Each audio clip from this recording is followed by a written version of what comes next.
Howdy, who all my stock market gamblers? Welcome today. I'm Tall Mike. So glad you're here. Maybe you can hear my voice. I've got a cold. Over the weekend, I got a cold. But I said I'm going to try it anyways. Maybe you can understand me. I hope you can.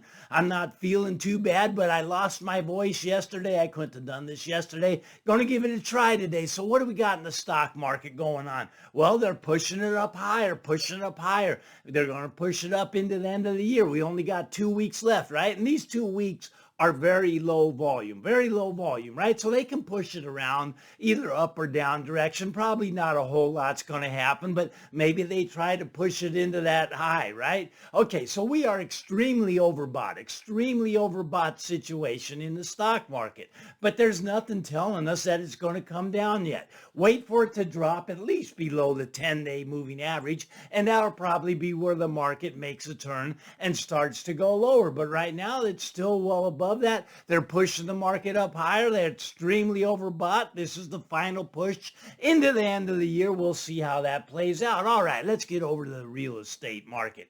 Real estate market now, I mean, everybody's asking, Mike, where's the crash? Where's the crash at? There's no crash, Mike. You're crazy, right? Well, look at the new homes have dropped 18%. 18% from their high. Their high where Billy Bob sold at, they're down 18%. That's the fastest they've fallen on recorded history. Now people go, but Mike, that's new homes. That's not existing homes. That's not my next door neighbor. Look at when you can start to buy a new home cheaper than you can buy an existing home, the existing homes are going to come down also. And I believe that we're just getting started here. Look at housing isn't like the stock market. Stock market can crash overnight, right? It can go down just like that. And it can drop 40, 50% in one day. Now the housing market, it takes years to play out. Just sit back, relax. It's just getting started. This is my take. Now, of course, your area is going to go up because your area only goes up. And I understand that. You live in this great area, and that's fine. All right, so let's talk about why that market's going to come down by 40%. Now, people think that's crazy. We went up by 40%. They think that's normal, right? But to come down by 40%, they think that's insanity. Okay, so well, let's talk about this, right? So we got the auto market. Why am I starting with the auto market? Auto market usually precedes houses by about 6 months. Now, we're getting record number of repossessions in the auto market. Okay, now when people go to buy a car, do they have money to put down? No, they don't have money to put down. New cars are running over $50,000, $60,000, right? And they don't have money to put down. So what's happening? They're being rejected for the loans. The number of rejections have doubled just in the past year. Okay, so people cannot afford to buy a car, so let's get them into a house because if they can't afford to buy a car, might as well buy a house, right? Everybody wants to buy a house, but let's just talk about this. Look at the delinquency rate on FHA loans is 10%. That's crazy high. I think that is a record also. I think that's more than during the great financial crisis. 10% delinquency rate. Why is that? Well, because they haven't had to pay for so long. But I'm telling you, if they're delinquent, it means they're probably already underwater. It doesn't mean they're going to start to make the payments again. Now, of course, the Biden administration, they want to push houses higher any way they can. They're going to give free houses. They're going to give 50-year loans. They're going to probably start a forbearance program. They want to keep this propped up. It's an election year, 2024. Maybe they can. I don't think they can. Now, here's why. Okay. All right. Can somebody explain this to me? If you can, do it in the comments. All right. Let's say you're a young person, an average person, above average, actually. Let's say you're above average. You know, you're the 25 to 35-year-old range, and you started your own business. You're a go-getter, right? You make $100,000 a year. Now, the average income, I think, is below 70,000 in the United States, but 100,000 a year, that's pretty good, right? Okay, that's pretty good. All right, so you're making 100,000 a year in your own business. Well, what happens to the money? Well, basically, you'd be in a 25% tax bracket, so the Fed's going to get about 25%. These are rough numbers, very rough numbers. Okay, now if you live in a state where there is income tax, I mean, that's California would probably take another 8%, right? Now, it's your own business, so you got to pay that self-employment tax. Now, self-employment tax is the money that's required to pay for Medicare, to pay for Social Social Security because you young people want to pay for my Social Security and my Medicare. I know you do. So they take 15%. So 25% plus 15%, that's 40, another 8% for state. You're out 48% of the money already. You're down to $52,000. Now, a lot of you young people, you got car payments, right? Do you know the average car payment, new car payment, $729 a month, $729 a month, the average interest rate on that new car loan, 9%. 9%'s awfully high, right? But the used cars, okay, it's 11%, but the payment's only 528. Everybody can afford 528, so let's throw another $5,000 or $6,000 for a car payment during the year, right? Okay, so you're down to about what, 46,000, right? 52, $46,000. All right, but you probably got a student loan, right? Student loan, let's say that's 400 a month payment. Okay, let's take another 5,000 off. Okay, so you're down to about $41,000, right?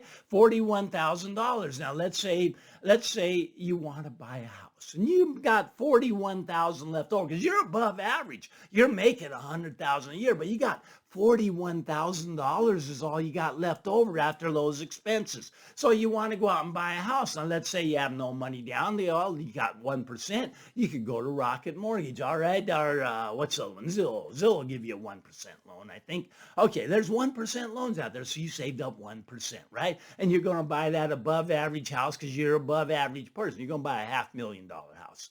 All right, so it's 7%. Okay, all right. Well, let's say your payment on the house, just let's call it interest only at 7%, right?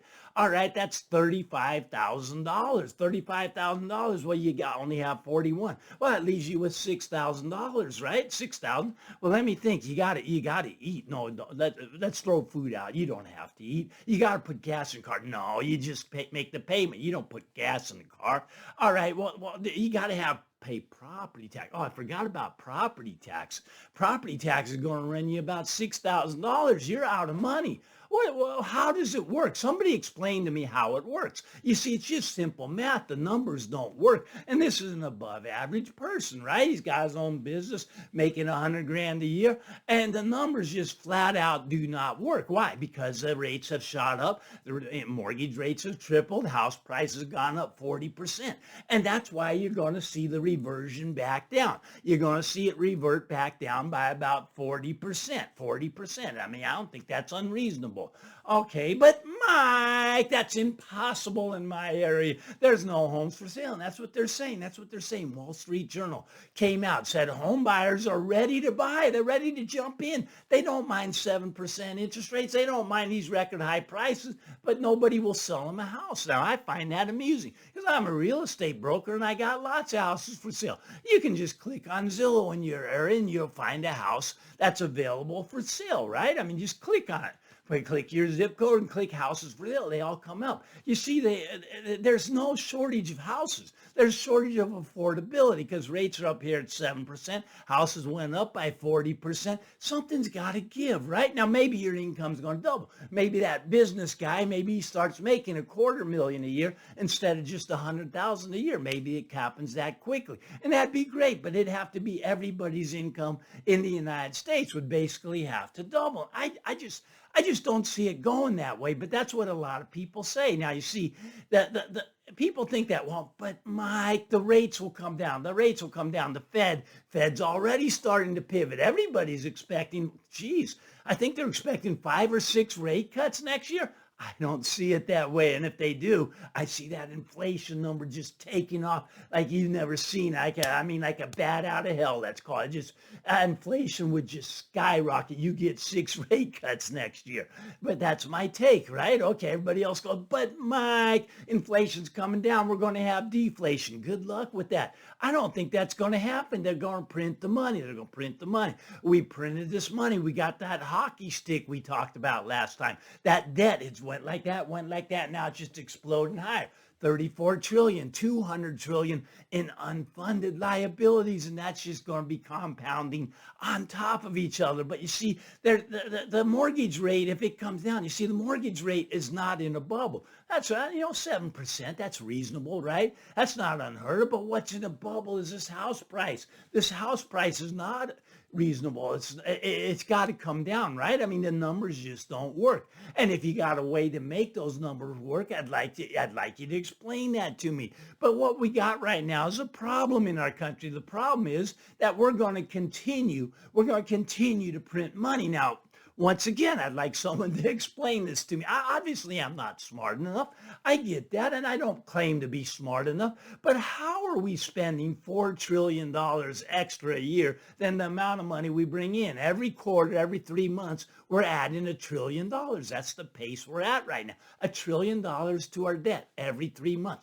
4 trillion a year. That's the pace we're on. Somebody explain that to me. Are we at war? Did somebody not tell me? Now I know we're paying for war because that's what the U.S. does. We pay for wars, right? We send money to Ukraine and we send money for each war, right? Right now we're paying on 2 of them, soon to be 3 of them, right? And we pay for wars, but that can't be $4 trillion we're sending them. Could it? Could it be that much? I mean, we're not in a recession. These are the good times, right? These are the good times.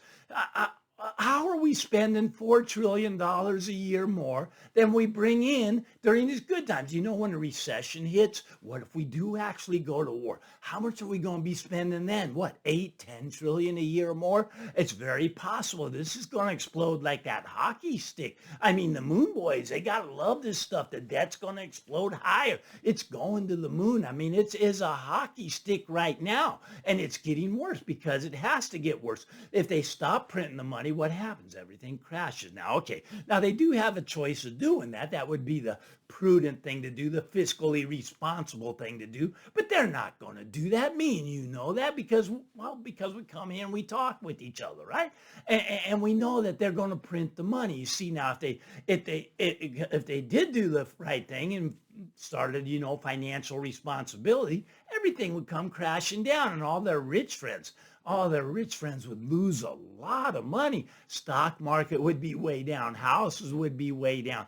Boats, cars, they'd be giving those away. Everybody, all these rich people would lose a lot of their assets. They'd be cut in half. So we know they're not going to do that. So what are they going to do? They're going to print money. They're going to print it as fast as they can. Right now, they're printing an extra $4 trillion a year. And I do think that pace is going to pick up. I think it's going to go to 6 trillion a year, then 8 trillion, then 10 trillion a year. It's not sustainable, but they don't have a choice. Stop doing it, and their rich friends get hurt. If they keep printing money, well, then all the poor people get hurt, and they don't mind hurting the poor people, hurting people like me and you. They don't mind inflating away this debt because, inflation, it's a poor killer. It kills off the poor. They can't afford food to eat, can't afford to put gas in their car to get to work. But if they stop printing the money, then their rich friends get hurt, and they don't want their rich friends to get hurt because then they'd lose their power. They wouldn't have the backing of the billions of dollars to run for office again. All that politicians want to do